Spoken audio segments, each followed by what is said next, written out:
Good morning guys, welcome to GK genius galaxy. दोस्तों, आपका बहुत बहुत स्वागत है एक नए वीडियो के साथ। आज की इस वीडियो में हम लोग पढ़ेंगे रसायन विज्ञान से रिलेटेड बहुत ही ज़्यादा अति महत्वपूर्ण प्रश्न जो कि परीक्षा की दृष्टि से बहुत ज़्यादा इंपॉर्टेंट हैं। दोस्तों, आई होप आप लोग बहुत सारे परीक्षा की तैयारी कर रहे होंगे, जैसे रेलवे ग्रुप डी यानी किसी भी तरह की परीक्षा की आप बात करें तो विज्ञान एक ऐसा सब्जेक्ट है जो कि ज़रूर एग्ज़ाम में पूछा जाता है। तो उसकी दृष्टि से मैंने इस वीडियो में मैंने टॉप 25 इम्पॉर्टेंट क्वेश्चन सेलेक्ट किए हैं जो कि आने वाली परीक्षा में पूछे जा सकते हैं। तो अगर आप इस वीडियो में लास्ट तक बने रहेंगे तो आपको पूरे के पूरे 25 क्वेश्चंस अच्छी तरह से समझ आ जाएंगे जो कि आने वाले एग्ज़ाम की दृष्टि से अति महत्वपूर्ण हो सकते हैं।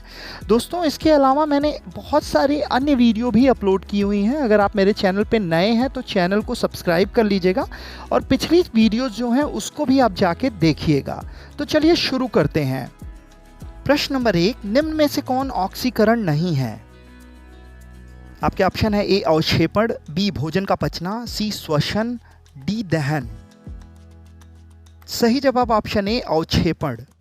दोस्तों, अवक्षेपण ऑक्सीकरण नहीं है क्योंकि अवक्षेपण एक ऐसी रासायनिक क्रिया है जिसमें दो विलयनों के बीच रासायनिक क्रिया के कारण एक ठोस पदार्थ का निर्माण होता है। यह ठोस पदार्थ जल में अविलेय होता है और इस पदार्थ को अवक्षेप कहा जाता है। प्रश्न नंबर 2, संक्षारण किस प्रकार की अभिक्रिया है? आपके ऑप्शन है ए अपचयन अभिक्रिया, बी अवक्षेपण अभिक्रिया, सी उपचयन अभिक्रिया, डी संयोजन अभिक्रिया। सही जवाब ऑप्शन सी उपचयन अभिक्रिया। संक्षारण एक प्राकृतिक घटना है जो द्रव या वायु की उपस्थिति में धातु की रासायनिक अभिक्रिया के कारण होती है, जिसमें शुद्ध धातु को विघटित धातु में बदला जाता है। इलेक्ट्रॉनों की हानि के कारण संक्षारण होता है।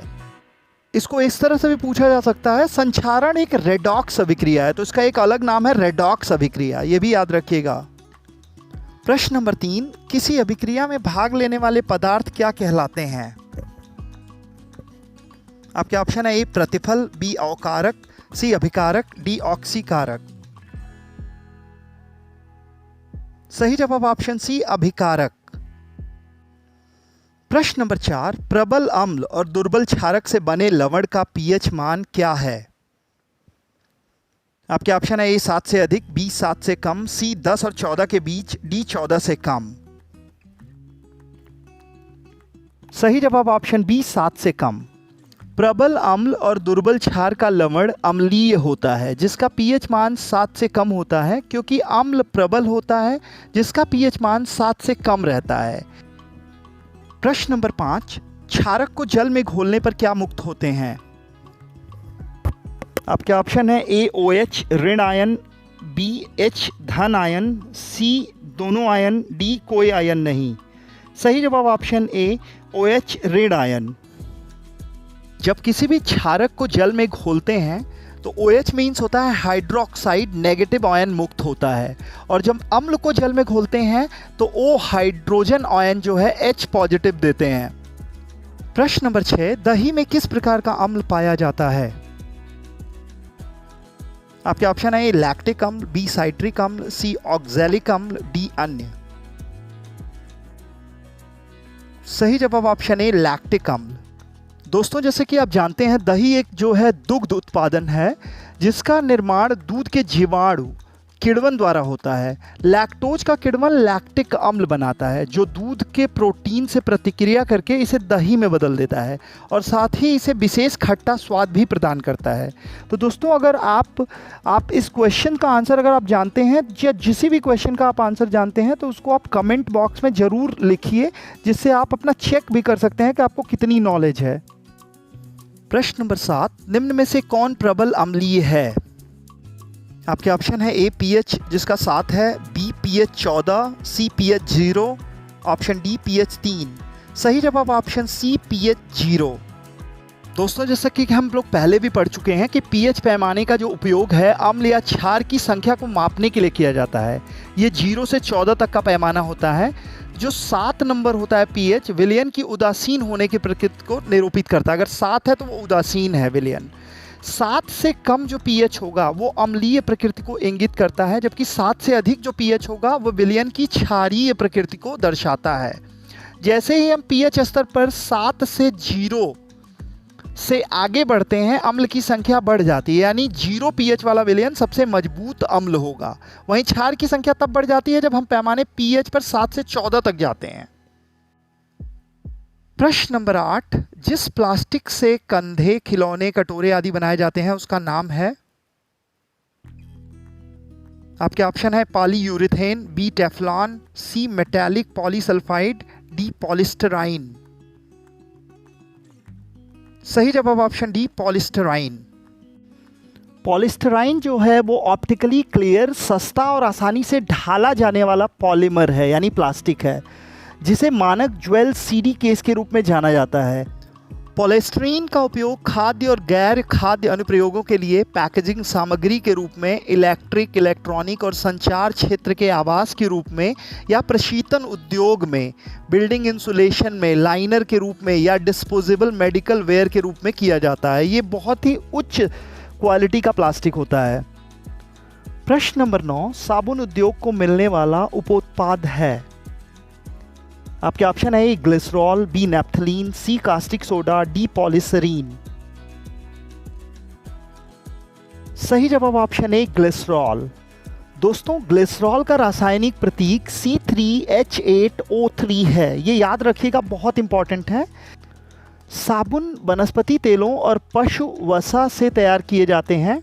ट्राइग्लिसराइड्स को एक प्रबल क्षार और परिवर्तित ग्लिसरॉल के साथ शोधन करके साबुन में परिवर्तित किया जा सकता है। प्रश्न नंबर 10, तंबाकू का धुआं स्वास्थ्य के लिए हानिकारक है क्योंकि उसमें होता है? आपके ऑप्शन है A nicotine, B polycyclic aromatic hydrocarbon, C malathion, option D carbon monoxide. सही जवाब ऑप्शन ए निकोटीन। दोस्तों, तंबाकू में निकोटीन नामक एक रसायन पाया जाता है। जो निकोटीन एक नशीला पदार्थ है, जिसको मतलब सूंघने से या खाने से एक नशा होता है। प्रश्न नंबर 11, प्रशीतक फ्रेयॉन है? आपके ऑप्शन है ए डाइक्लोरोमेथेन, बी फ्लूओरस्पार और फ्लास्पार, सी हाइड्रोफ्लुओसिलिक एसिड, डी कैल्शियम टेट्राफ्लोराइड। सही जवाब ऑप्शन ए डाइक्लोरोमेथेन।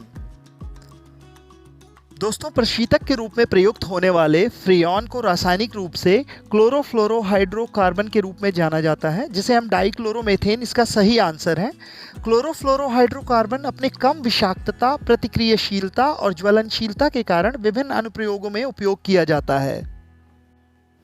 प्रश्न नंबर 12, उत्प्रेरक एक ऐसा पदार्थ है जो रासायनिक अभिक्रिया के वेग को? आपके ऑप्शन है ए परिवर्तित करता है, बी घटाता है, सी बढ़ाता है, डी इनमें से कोई भी नहीं। सही जवाब ऑप्शन ए परिवर्तित करता है। दोस्तों, ये बहुत ज़्यादा इंपॉर्टेंट प्रश्न है। ये कई बार एग्जाम्स में रिपीट कर करके पूछा जाता है। तो उत्प्रेरक उस पदार्थ को कहते हैं जो किसी रासायनिक क्रिया के वेग को बदल दे, परंतु स्वयं क्रिया के अंत में अपरिवर्तित रहता है, अतः उसे पुनः काम में लाया जा सकता है। तो उत्प्रेरक की ये परिभाषा है। दोस्तों, अगर आपको वीडियो जरा सा भी अच्छा लग रहा हो तो आप इस वीडियो को लाइक कर दीजिएगा, और चैनल पे अगर नए हैं तो सब्सक्राइब जरूर कर लीजिएगा, और प्लीज़ कमेंट के माध्यम से अपने सुझाव हमें भेजें, जिससे हम अगर कोई भी गलती कर रहे हो तो उसमें सुधार करने की कोशिश करें। प्रश्न नंबर 13, उत्प्रेरक की खोज किसने की थी? आपके ऑप्शन है ए रदरफोर्ड, बी लुइस, सी कोसल, डी बर्जीलियस। सही जवाब ऑप्शन डी बर्जीलियस। इनका पूरा नाम जोन्स जैकब बर्जेलियस था, जो कि स्वीडिश रसायनज्ञ थे।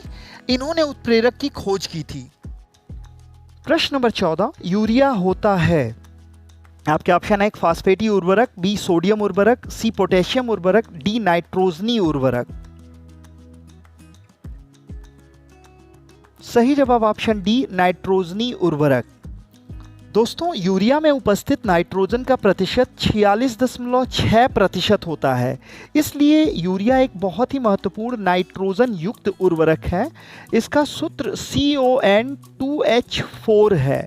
यानी यूरिया में जो है ना नाइट्रोजन की मात्रा बहुत ज़्यादा होती है, इसलिए हम इसे नाइट्रोजनी उर्वरक कहते हैं। प्रश्न नंबर 15, अग्निशमन में कौन सी गैस प्रयुक्त होती है? आपके ऑप्शन है ए CO, बी कार्बन डाइऑक्साइड, सी ऑक्सीजन, डी हीलियम। सही जवाब ऑप्शन बी कार्बन डाइऑक्साइड। दोस्तों कार्बन डाइऑक्साइड जिसका रासायनिक सूत्र है CO2, कार्बन डाइऑक्साइड जो होती है एक ऐसी गैस होती है जिसको छिड़कने के बाद ये एक सूखी बर्फ की परत बना लेती है। और जैसा कि आप लोग जानते हैं कि कार्बन डाइऑक्साइड जो है वो गैर ज्वलनशील गैस होती है, उसमें आग लगती नहीं है, तो इसके कारण आग जल्दी बुझ जाती है। प्रश्न नंबर 16, चूहों के विष का रासायनिक नाम है? आपके ऑप्शन है lead nitrate, B lead phosphate, D zinc phosphide, D zinc oxide. सही जवाब ऑप्शन सी जिंक फॉस्फाइड। प्रश्न नंबर 17, पदार्थ की चौथी अवस्था क्या होती है? आपके ऑप्शन है ए वाष्प, बी प्लाज्मा, सी इलेक्ट्रॉन, डी गैस। सही जवाब ऑप्शन बी प्लाज्मा।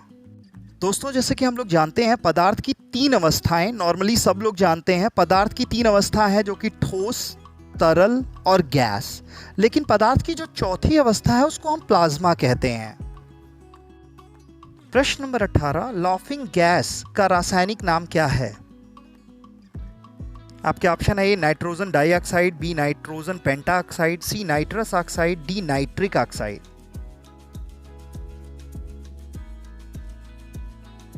सही जवाब ऑप्शन सी नाइट्रस ऑक्साइड।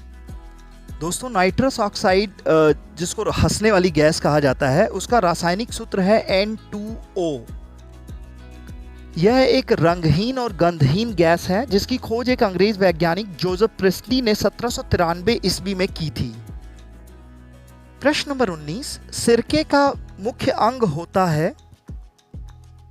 आपके ऑप्शन है A salicylic acid, B acetic acid, C oxalic acid, D formic acid. सही जवाब ऑप्शन बी एसिटिक एसिड। दोस्तों सिरके का मुख्य घटक एसिटिक एसिड होता है जिसका रासायनिक सूत्र होता है CH3COOH। इसमें विलयन बनाने की कुल सामग्री लगभग 5 से 20% होती है। यह मुख्य रूप से एक खाना पकाने के घटक के रूप में और अचार बनाने में उपयोग किया जाता है। इसे एथेनॉइक एसिड भी कहा जाता है, तो ये याद रखिएगा कि एसिटिक एसिड को एथेनॉइक एसिड भी कहा जाता है। बहुत ही ज़्यादा इंपॉर्टेंट प्रश्न है, ये बार बार पूछा जाता है। प्रश्न नंबर 20, रॉकेट में किस प्रकार का ईंधन प्रयुक्त होता है? आपके ऑप्शन है ए कोक, बी प्रणोदक, सी कोल गैस, डी बायोमास। सही जवाब ऑप्शन बी प्रणोदक। प्रणोदक एक रासायनिक पदार्थ है जो दहन के दौरान दबाव युक्त गैसें उत्पन्न कर सकता है, जिनकी ऊर्जा का उपयोग गुरुत्वाकर्षण बल के विरुद्ध रॉकेट को चलाने के लिए किया जाता है। अंतरिक्ष रॉकेट ठोस या तरल प्रणोदक या ईंधन का उपयोग करते हैं। प्रश्न नंबर 21, भूरा कोयला किस नाम से जाना जाता है? आपके ऑप्शन है ए पीट, बी बेंटुमस, सी एंथ्रासाइट, डी लिग्नाइट। सही जवाब ऑप्शन डी लिग्नाइट। दोस्तों लिग्नाइट को हम भूरा हीरा के नाम से भी जाना जाता है, तो कभी क्वेश्चन में ये भी पूछ देगा कि भूरा हीरा किसको कहते हैं, तो लिग्नाइट ही सही उत्तर होगा। लिग्नाइट को भूरा कोयला भी कहा जाता है। लिग्नाइट सबसे निम्न श्रेणी का कोयला है, इसमें लगभग 40 से 55% कार्बन होता है। प्रश्न नंबर 22, अम्ल और भस्म अभिक्रिया करके बनाते हैं? आपके ऑप्शन है ए लवण, बी ईस्टर, सी अल्कोहल, डी अम्ल। सही जवाब ऑप्शन ए लवण। रसायन विज्ञान में जब अम्ल और क्षार प्रतिक्रिया करके लवण और पानी बनाते हैं तो इसे उदासीनीकरण प्रतिक्रिया के रूप में जाना जाता है। इस तरह से भी पूछ सकते हैं कि उदासीनीकरण प्रतिक्रिया के रूप में क्या होता है। लवण में क्षार का धनात्मक आयन और अम्ल का ऋणात्मक आयन होता है। उदासीनीकरण अभिक्रिया में H+ आयन तथा OH ऋण आयन मिलकर जल बनाते हैं। प्रश्न नंबर 23, नीले पत्र को लाल कर देता है? आपके ऑप्शन है ए भस्म, बी क्षार, सी लवण, डी अम्ल। सही जवाब ऑप्शन डी अम्ल। जब हम नीले लिटमस पत्र को अम्ल में डुबाएंगे तो इसका रंग बदलकर लाल हो जाएगा, क्योंकि अम्ल जो नीले लिटमस पत्र को रंग को बदलकर लाल कर देता है। प्रश्न नंबर 24, रेडियोधर्मिता नापी जाती है। आपके ऑप्शन है A Geiger Muller counter, B barometer, C calorimeter, D polarimeter. सही जवाब option A Geiger Muller counter.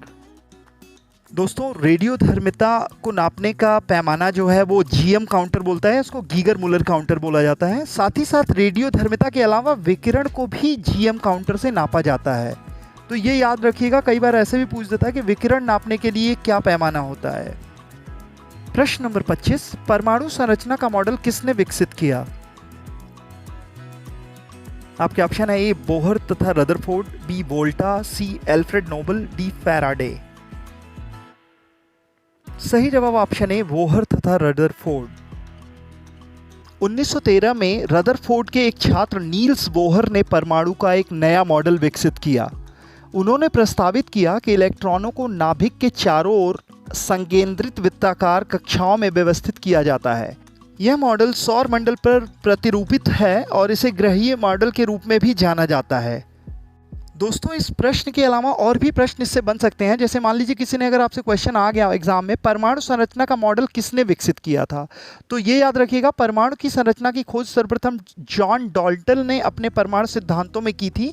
बाद में जे टॉमसन, रदरफोर्ड, नील बोहर, चैडविक आदि विभिन्न वैज्ञानिकों ने इसे विकसित किया है। इन सबसे पहला नाम आएगा जॉन डाल्टन।